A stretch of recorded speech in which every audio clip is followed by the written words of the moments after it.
pinabili ako sa bandang Makati. Tagal ko dun, naghanap ako ng ano Swiss blade, yung ano.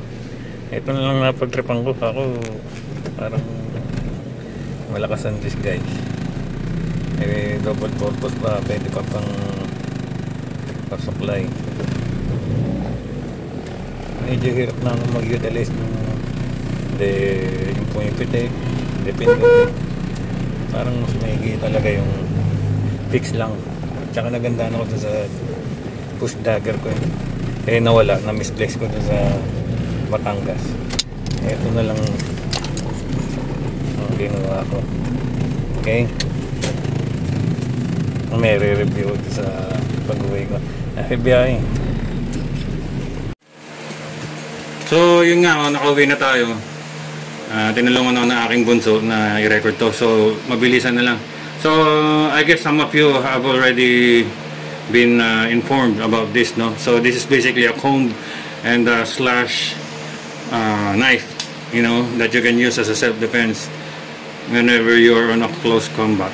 So yun, blade test tayo. Tingnan natin kung matalas-talas siya. So bago to, straight from the store, no? First attempt. Medyo failed, no? Double-edged blade, ano pala siya, dagger. Ayun, somehow nakapunit siya. Okay naman. Tapos itong other side, tingnan natin. I was told na carbon steel blade pala dito. Yun, hindi siya stainless steel blade. So expect na mag-rust siya over time, no? But anyway, I could care less because the only purpose for this is to serve as a self-defense weapon, you know. I couldn't think of other pocket knife to use, no? Kasi ito yung para sa akin pinaka parang malakas ang disguise, you know? So you can conceal it easily. And then so right now I'm gonna close it. Also, I wanna insert my stun gun that I've acquired together with the combed knife.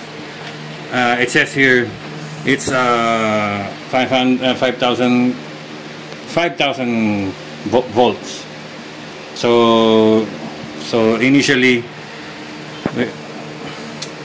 we have here the locking, the off system as we push towards the upper part of the button, and the flashlight will operate, right? So this is enough of light, you know, source of light whenever it's brown out or really dark.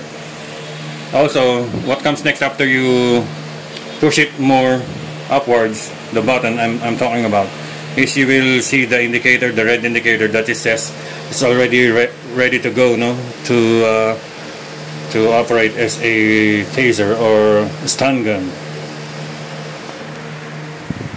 So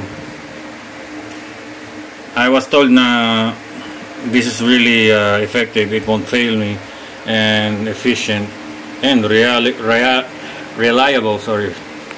So here it goes. Oh, sorry. Wow. Quite strong for me. I guess if you ought to use this, you better make sure you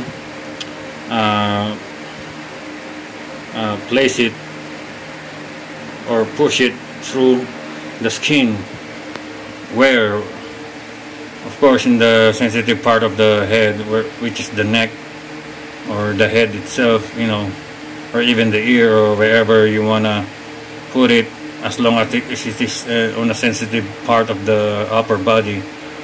And also as long as you're able to put it or press it against the skin of the attacker, that's much better, right?